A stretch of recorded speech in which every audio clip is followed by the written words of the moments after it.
Hello everyone and welcome to my channel, Heidi's Corner, with me, Heidi. Of course, I have my lovely co-host, Stefan, there you go. And of course, uh, Stefan is a hedgehog who lives in a watering can. And of course, always so lovely. Okay. Bertil, who by now you already know. At least I hope so.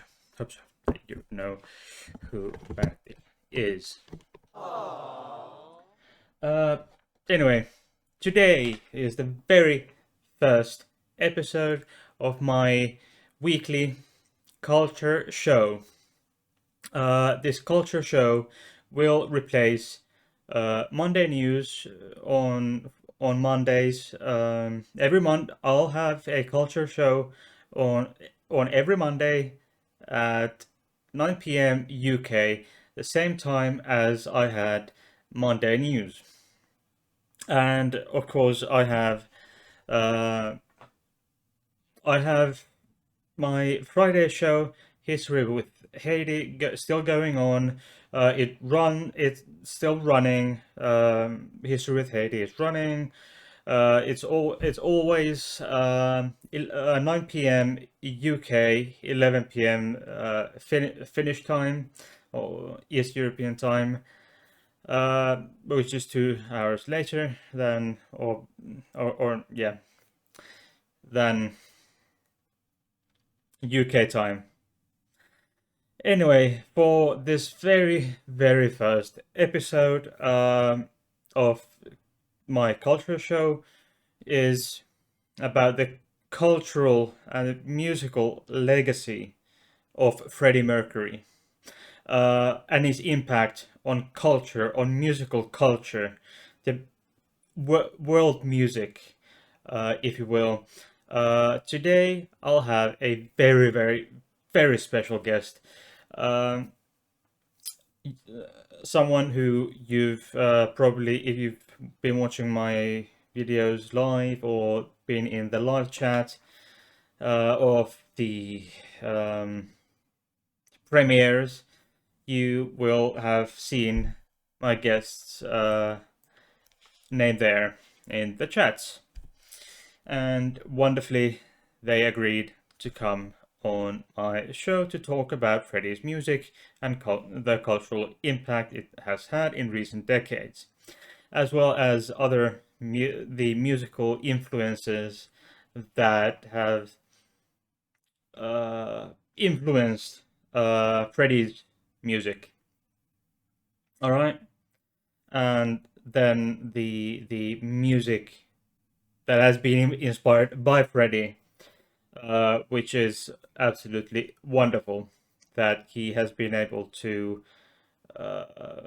influence so many musicians, so many the founding of Mercury Phoenix Trust, films, cover bands, cover albums, people to this day, almost 30 years, or in November, towards 24th of November, will be the 30th anniversary of Freddie's death, and his birthday was just the other day.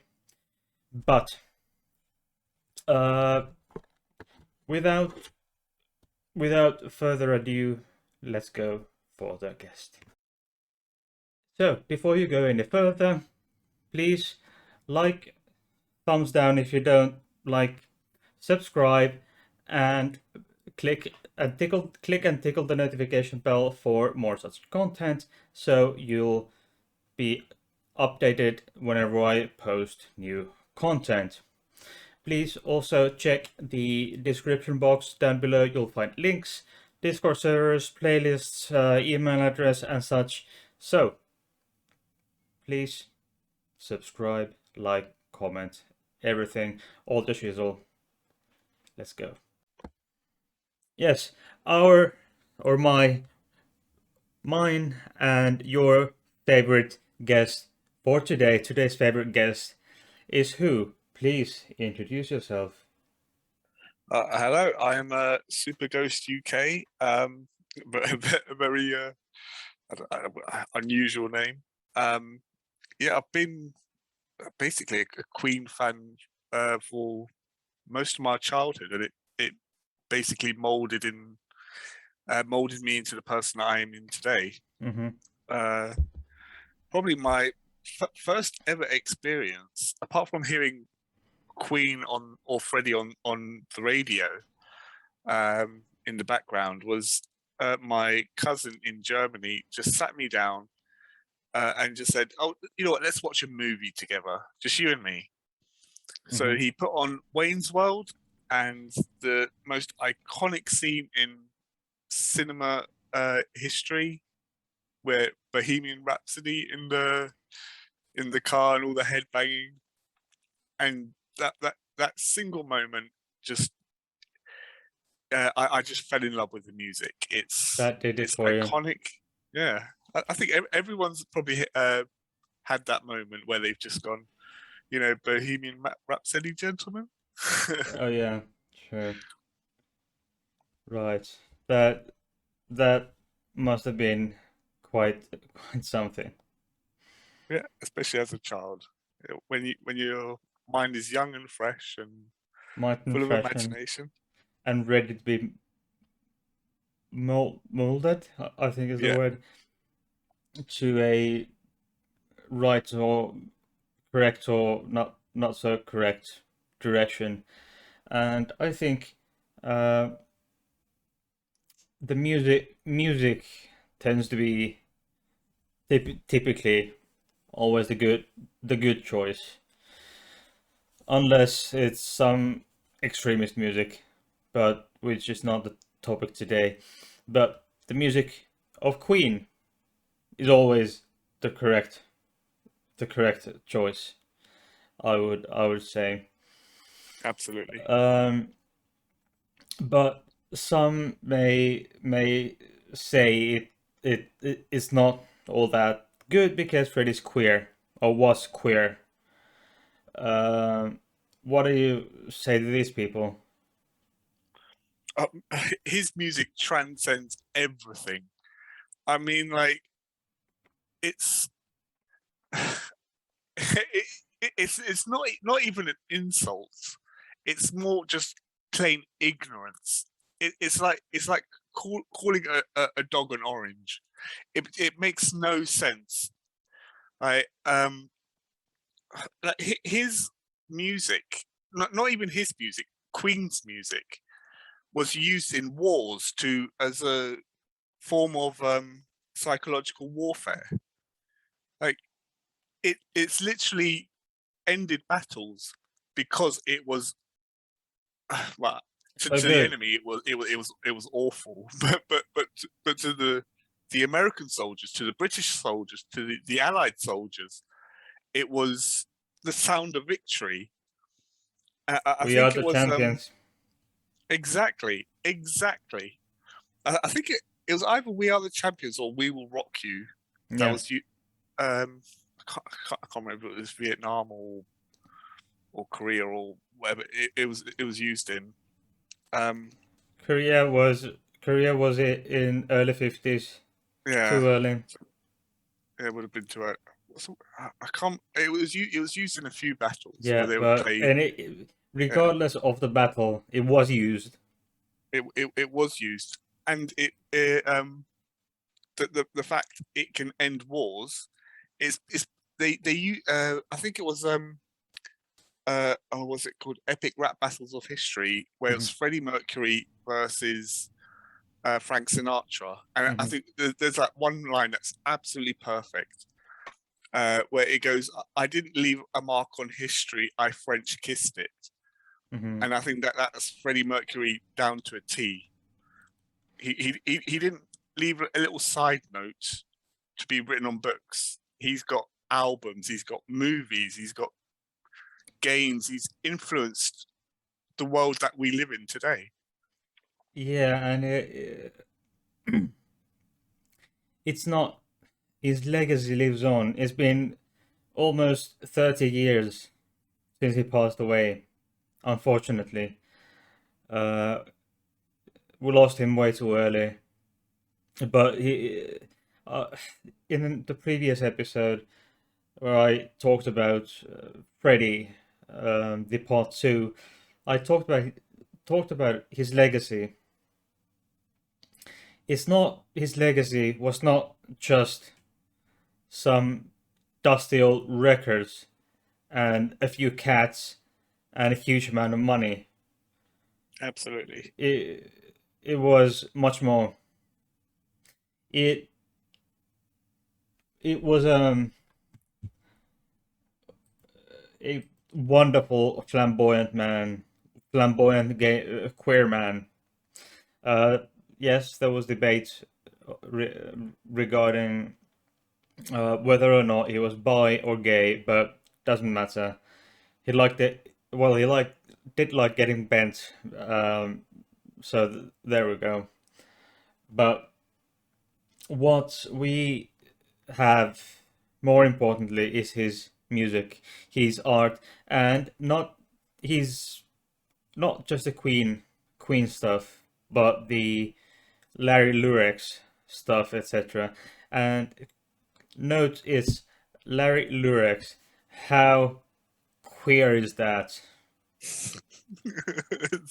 It's a good name though. It's Yeah, kind of like how he would give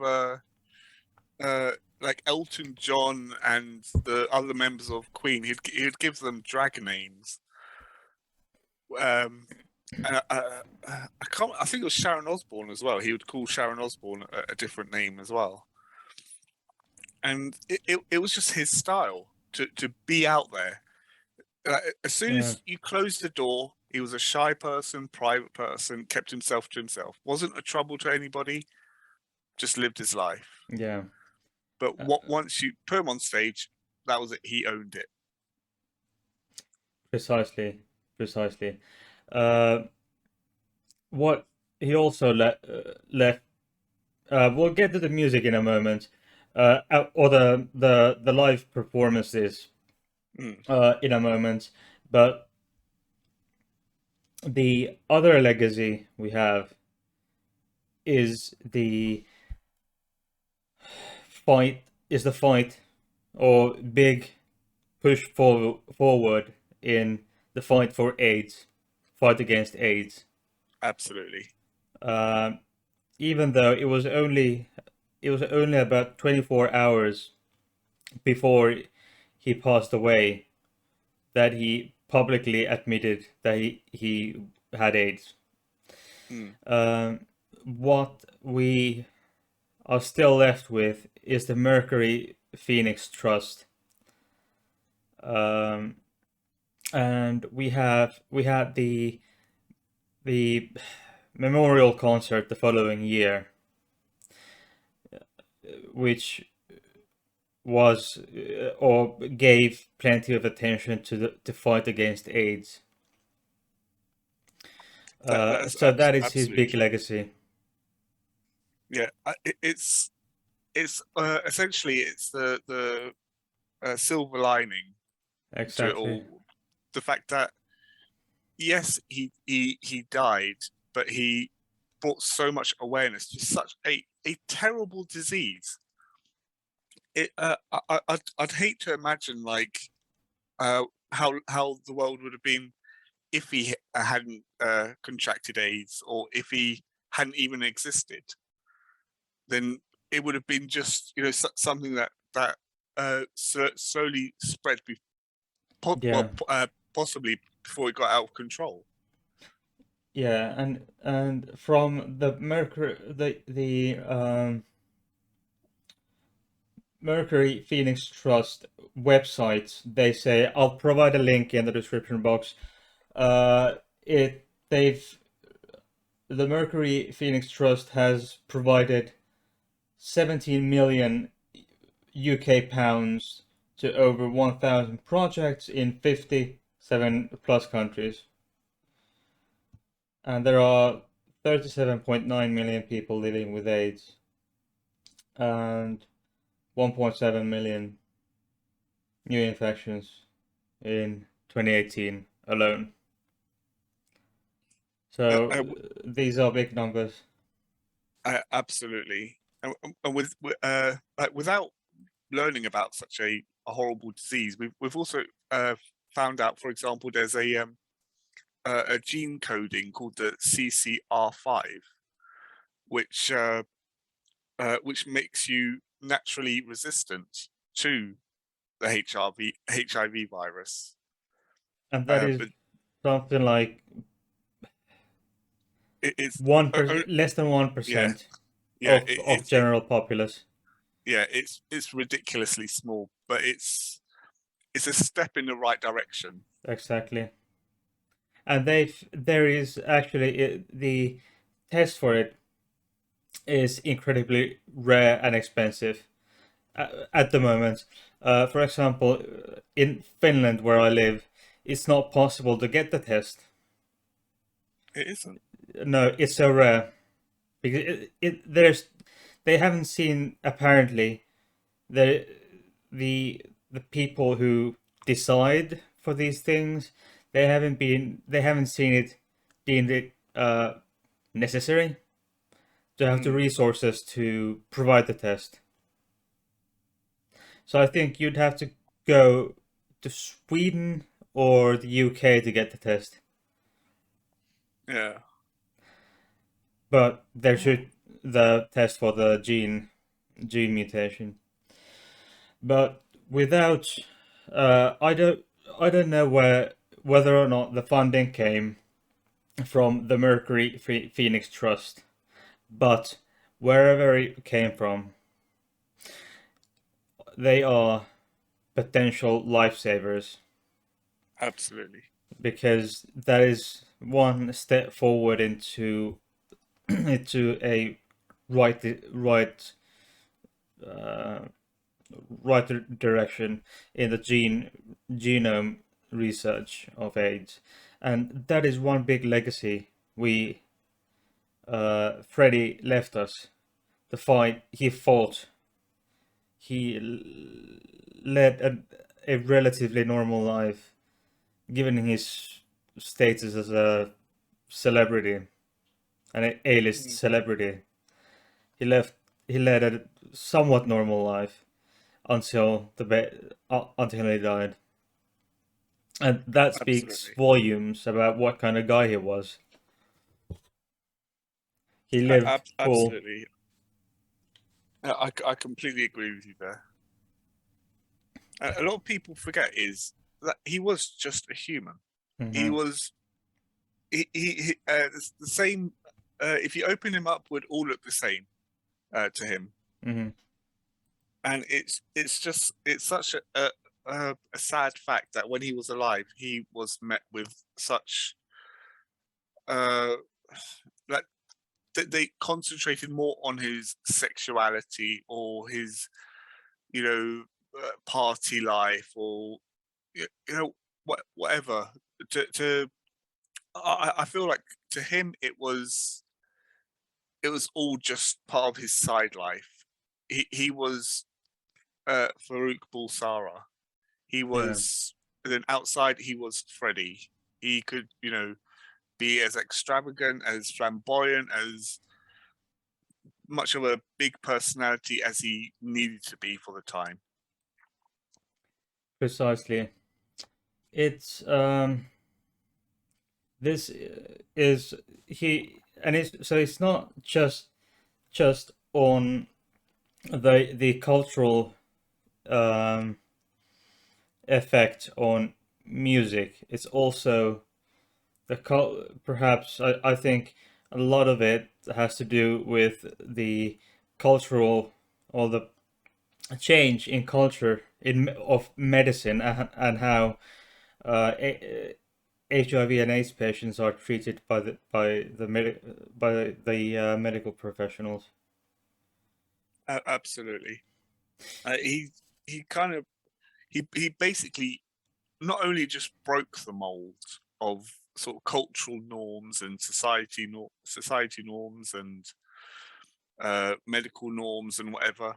He not only broke that mold, but he made a new mold Exactly. that we are all the same. It's okay to be gay, straight, bisexual, trans. It doesn't matter what you are. Mm-hmm. We all have talent. We all have talent in many ways, even though many might not see that in themselves, uh, even nowadays. But yes, you're correct. Freddie broke many boundaries, and I think we could now take up a bit of his interview from 1977. Okay, anyway, here we have the video. This is from 1977. Unfortunately, here we cannot see the iconic mustache that came later. I wish he already had it in this one, but I think we'll show a bit more of his performance, what flamboyant kind of guy he was, and with his iconic mustache. Let's go. Thing which you had on the first tour in Australia.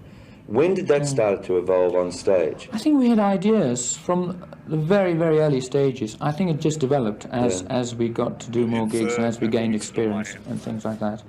I think there were a lot of ideas that we wanted to try out both on record and on stage. But it's something that you can't do all at once. I mean, you've just got to... There you can see his massive overbite. And what it called, and it affected his speech a bit, his S. So that was quite interesting. Okay, I think we can jump a bit further.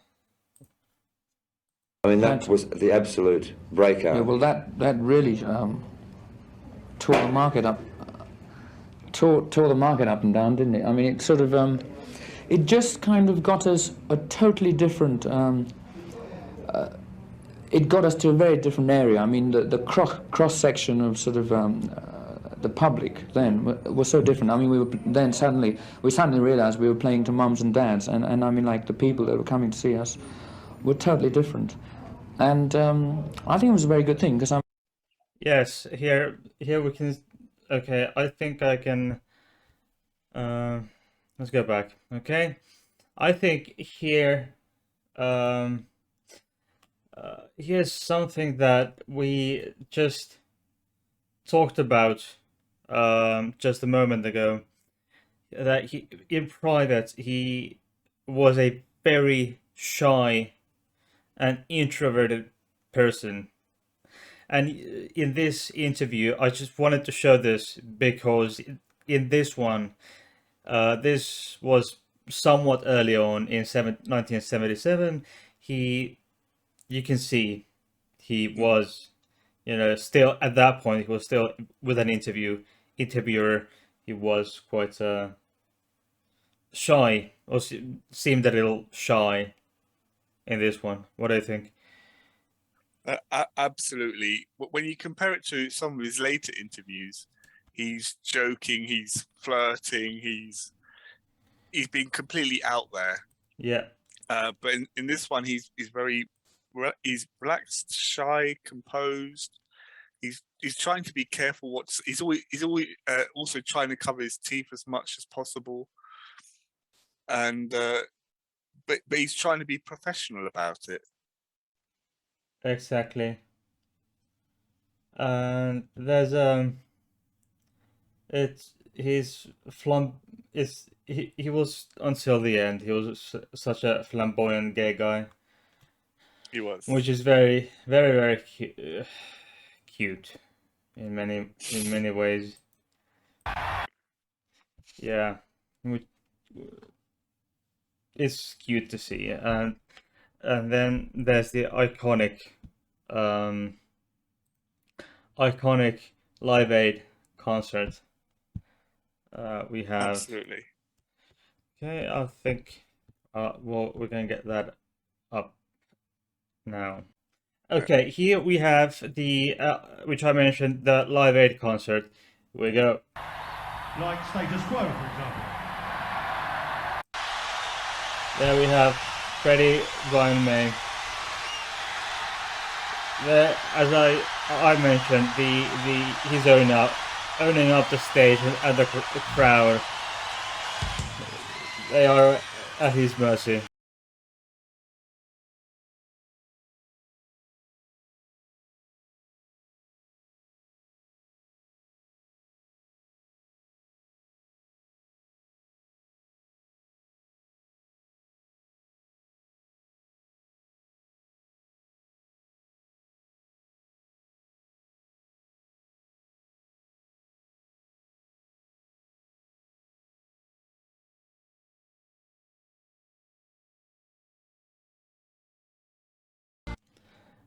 Yes, perfect pitch. Oh, that just gives you chills down Yeah, the it does. spine and on your arm. Yeah. It's brilliant.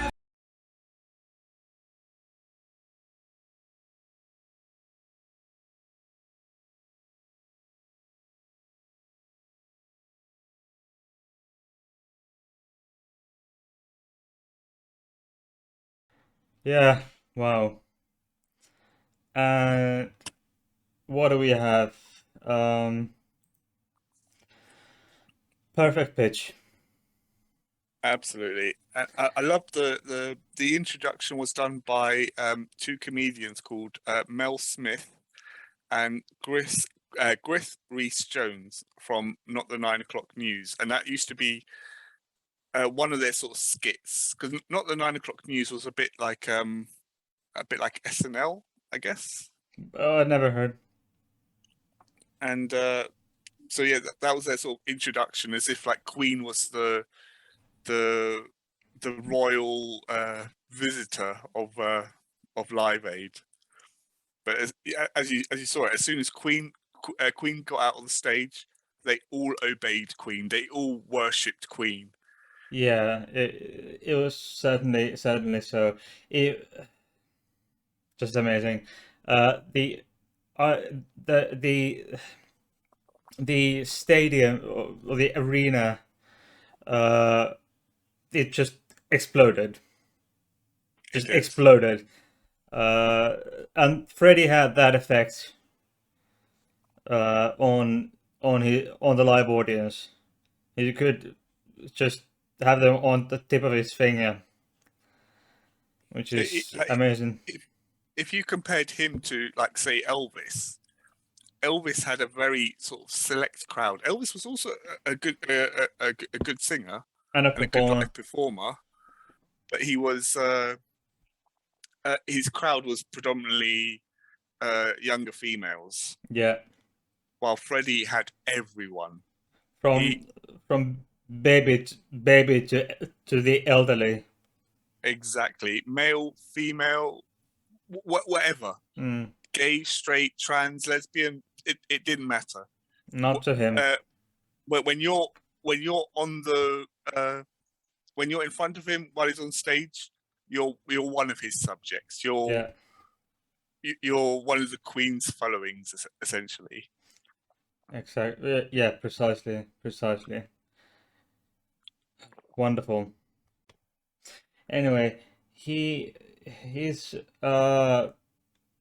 as we stated previously, his stage persona was huge, and we'll take it up.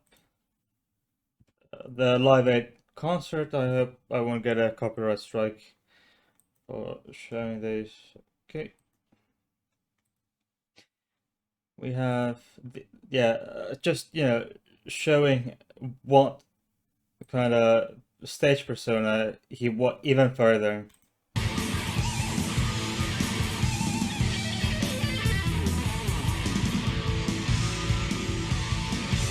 And this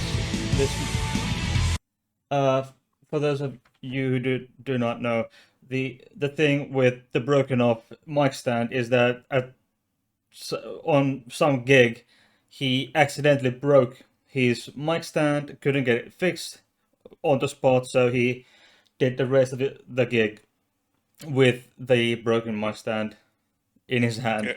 like he It, has. it was a happy accident. Yes, happy accident, and he got himself famous for getting. Actually, it's not so often that you get famous for breaking something on a big stage live. That is true. So it's not, as I said, as you said, happy accident. Yeah.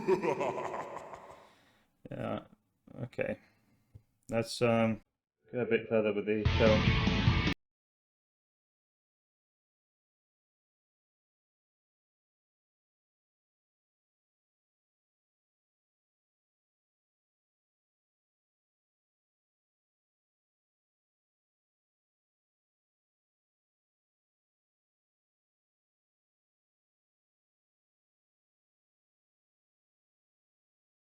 Bit. That was a bit not so safe for work, perhaps on prime time YouTube, like YouTube shows like mine. Just kidding for those who do not know that I'm a bit weird. Okay, let's get back to here. Okay, what do you think? What do I make of this? What do you think in general of the Live Aid concert? Is it the best?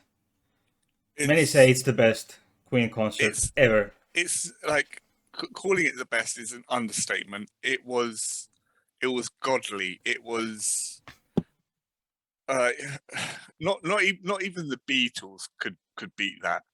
No. He had like the way his stage presence, the way he interacted with the audience, and he was so full of energy, so full of vigor, so he was all over the place, and Yeah. he did not give the audience a moment's rest. Nope.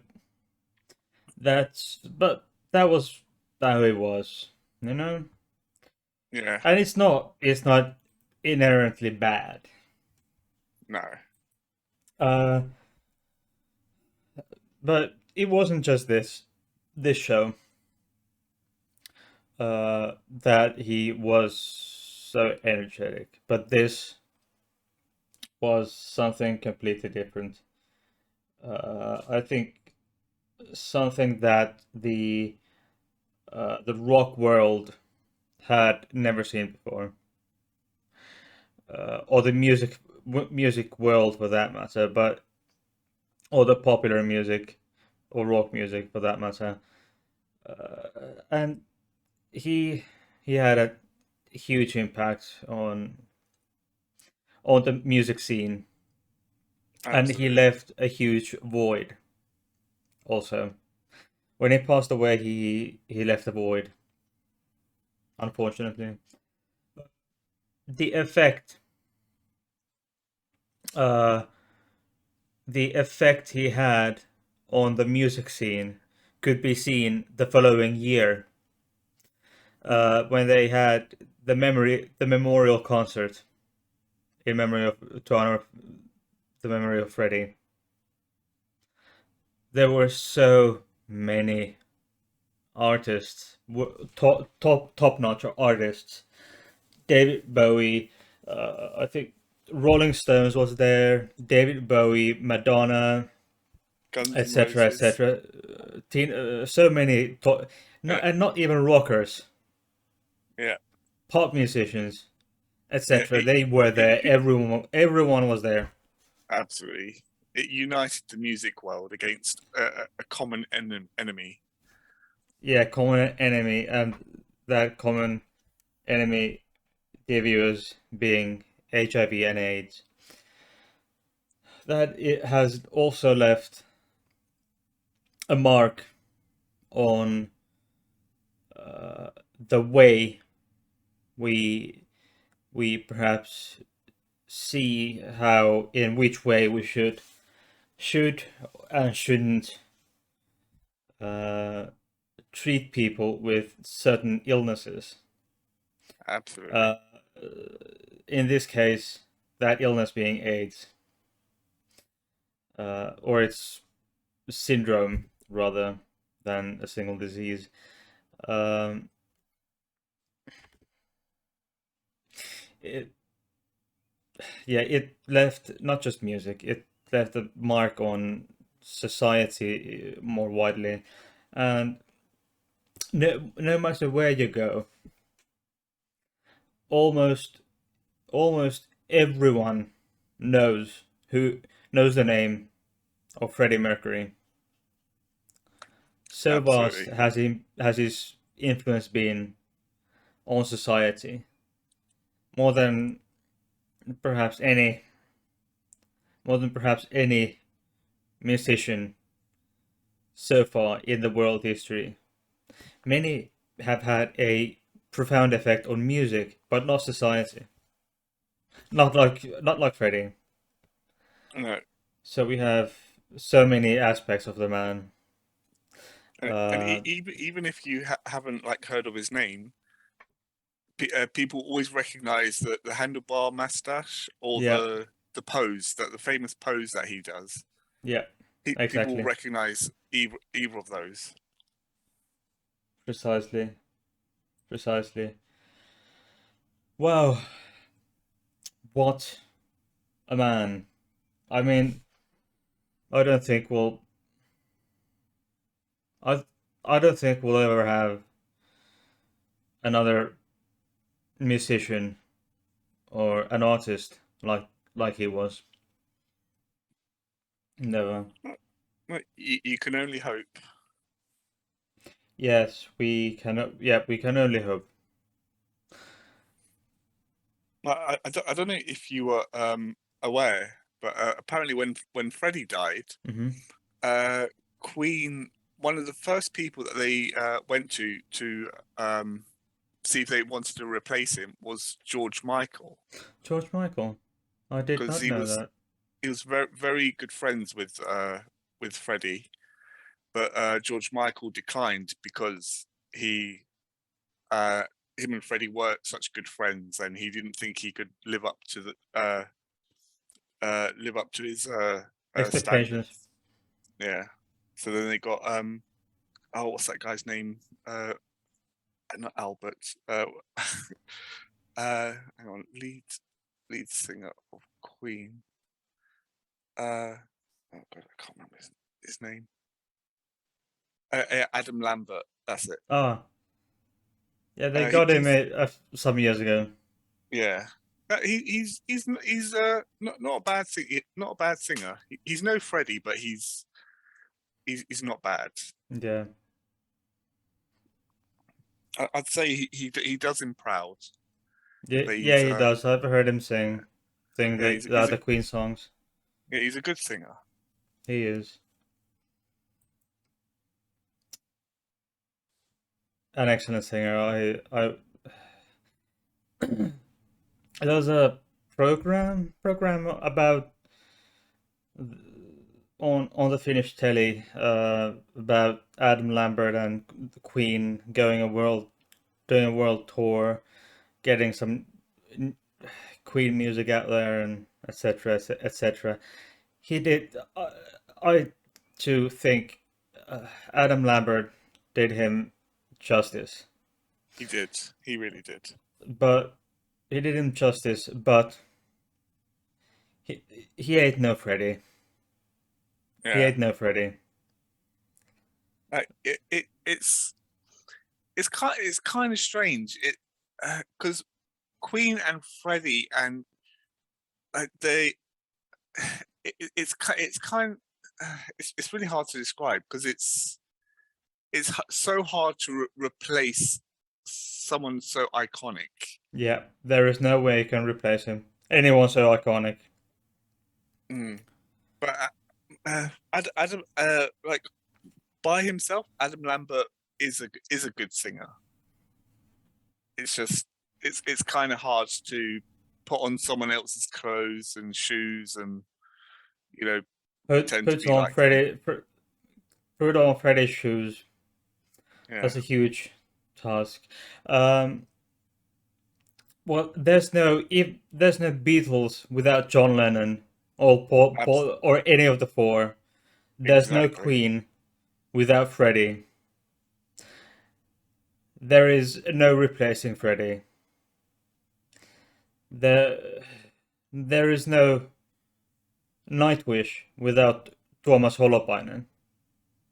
Yeah. If he goes, Nightwish goes. If when Freddie was gone, there was no going back to old Queen or what it was before November 24th, 1991.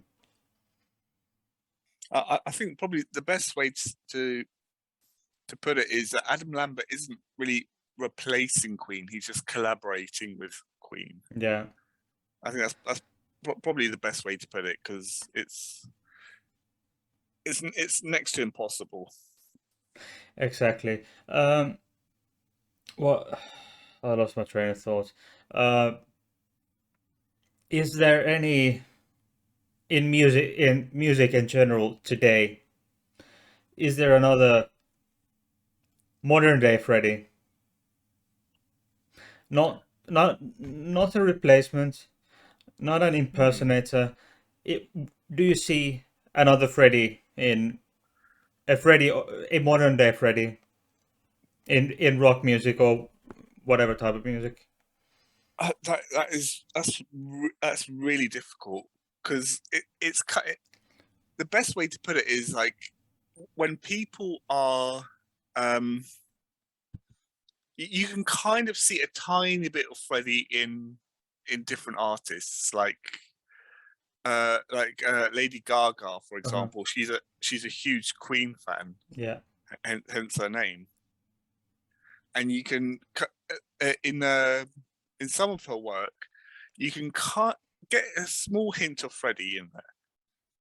And then you've got like the Foo Fighters that religiously play Queen music at their concerts. But you've also got like Ozzy Osbourne, for example. Sharon Osbourne was good friends with Freddie. yes, I know. And you can kind of see some of the I wouldn't say like complete influences, but like little Nuances. dots of in Ozzy's work. Yeah, that is a good point. I've never really thought it that way. But I'll go and listen and watch some of his live videos, listen to his music. Obviously I'm familiar with Ozzy Osbourne stuff and Black Sabbath, but I'll put those goggles on and go back to that stuff and see where it leads. Really, we'll see. Yeah, but you can kind of tell, because I'm also a huge Ozzy Osbourne fan, and you can if you like compare his 19 well, he's like his Black Sabbath days and 1980s, 1990s. You can see kind of where, because Queen sort of started around, well, before they were Queen, they were Smile. Yeah. You can kind of tell when they started off, and then when Bohemian Rhapsody came out and We Are the Champions, it kind of sort of changed the music scene for the times. And so now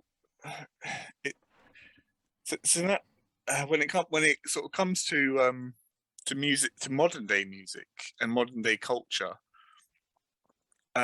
you're getting people that are, because back in the day it was always you were a straight male or straight female, and that was it. Yes, precisely. Or it was predominantly straight white male. And when it came to female rockers, straight white female. that like Janis Joplin and Susie Quattro, etc., who had these a bit iconic rocker women of the time. So also white cis female. And in fact, two of Freddie's favorite artists weren't even white. It was it Jimi Hendrix and Aretha Franklin. They were his two biggest influences. And I understand, as far as I can tell, he wanted to get into his music. He took big influences, especially his guitar when he played guitar live, which he did quite rarely, as I understand it. He did in Live Aid concerts.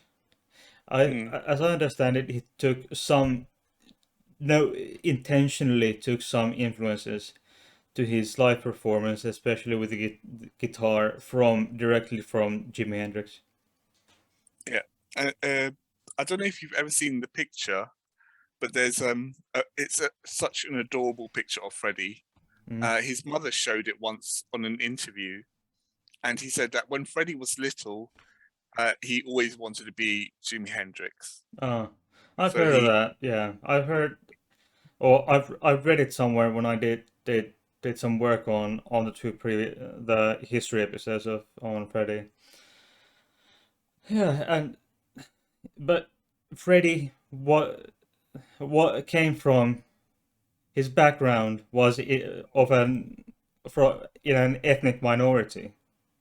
Absolutely. He wasn't a white male that might not have passed as white cis male British guy necessarily, because he due to he was Parsi, so of an Indian ethnic background. Born in Zanzibar, but yeah, even though his dad worked at the for the British colonial government, but yeah, he was of Indian ethnic origin. So might be one reason why he didn't go straight up to idolize white cis men. Absolutely. Yeah, I think you're right there. Because I highly doubt that white straight cis men would have been his primary, the go-to piece or group of people. Even though he lived in his entire adult life, he lived and part of teens, I think, in a society that was predominantly dominated by white cis straight men. Yeah. In a music in a cultural setting or music setting that was dominated by white cis straight men. He could have easily gone to that group, but he didn't. But to be fair, Aretha Franklin and Jimi Hendrix are pretty awesome. They are. That's not what I'm saying. Yeah, no. I mean, like, even in the day, Elvis was already like, he'd sort of reached his mountain, and Beatles were, predominantly for the younger females. But Aretha Franklin, she was a force to be reckoned with. Precisely. And Jimi Hendrix was a god on guitar. It's hard not to idolize them, whether you're a cis white male or whatever. They were difficult not to not to notice or idolize. Precisely. What, man, what music. Wow, there are tens of millions of records sold with Queen and as Larry Lurex. Wow, wow, wow. And there are so many good things he's done for the culture. Okay? Absolutely. And I think this is probably the time I move on to a few other extra things on this video, and I'll say thank you to my guests, and let's get him a cheers. Yeah. Okay. Do you have anything you might want to add for the to sum up? Something to sum up this discussion we've had. It's like it's kind of heartbreaking, but it's almost a like I said before, his death was a silver lining, because now you do have famous gay, bi, trans, lesbian, whatever people aren't being that the first thing then not being labeled as is their gender. They're going by their talent first. Yes. When it comes to sort of society. So if you're a really good if you're a really good gamer, or since I'm a gamer, might as well. They'll be like, okay, this person is really good at this game. Mm-hmm. They don't go, oh, this is a cis white male. Let's see if he's good at something. It's the talent first, and then everything else second. And that's the way it should have been the entire time. And without Freddie, I don't think it would have taken a lot longer to kind of reach that norm where your gender and sexuality shouldn't matter. Precisely. Very, very well said. Okay. Say bye-bye. Ciao. And that is it, dear gentle people. This was the first episode, or the main part of the first episode of the culture show that I have now started with this episode. I really appreciate each and every one of you watches my videos, likes, thumbs up or thumbs down, likes and subscribes. Please do so right now. I really appreciate it, and it really helps my channel grow. There are links in the description box down below. You'll find, for example, the playlists for my videos. There are season 1, 2, and now the new playlist for season 3 culture show. For this new culture show that I've now kicked off. There's a Sunday special. There's a new Sunday special that came out just yesterday on Sunday evening. It was one heck of an episode to make. It's really interesting. Such stuff is really, I find it extremely interesting and very curious and peculiar little things from history. All right, and then there's Friday Facts, History with Haiti, seasons 1, 2, and 3, special files, etc. And you'll also find the links to my Discord servers. There's my